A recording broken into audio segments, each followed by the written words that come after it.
அடுத்தது அவர் மீடியாவை ஃபேஸ் பண்ணி அவர் வந்துட்டு அவர்கிட்ட இப்போதைக்கு இருக்கிற விஷயங்களோ சாட்சிகளோ வச்சு மீடியா முன்னாடி ஓப்பன் அப்பாக பேசினாதான் மக்களும் ஒரு புரிதலுக்கு வருவாங்க. கரூரில் இருக்கிற நிர்வாகிகள் மற்ற தொண்டர்கள் எல்லாருமே ஒரு நம்பிக்கைக்கு உள்ள கொண்டு வருவாங்க.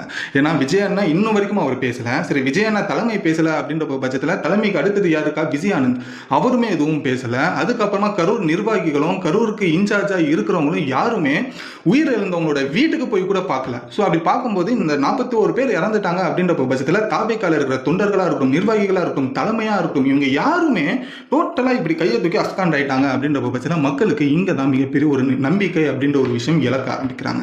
இந்த ஒரு நம்பிக்கையை திரும்பியும் கொடுக்கணும்னா விஜய் அண்ணனால மட்டும்தான் முடியும். இன்கேஸ் விஜய் அண்ணனால முடியலன்னா அடுத்த ஒரு தலைமை பொறுப்பில் யார் இருக்கா? விஜய் ஆனந்தா, ஆதவாஜு அண்ணனவா, இவங்க எல்லாருமே மீடியாவை முன்னாடி சந்திச்சு பேசினா மட்டும்தான் மக்களுக்கு அடுத்த ஒரு நம்பிக்கை அப்படின்றது வரும்.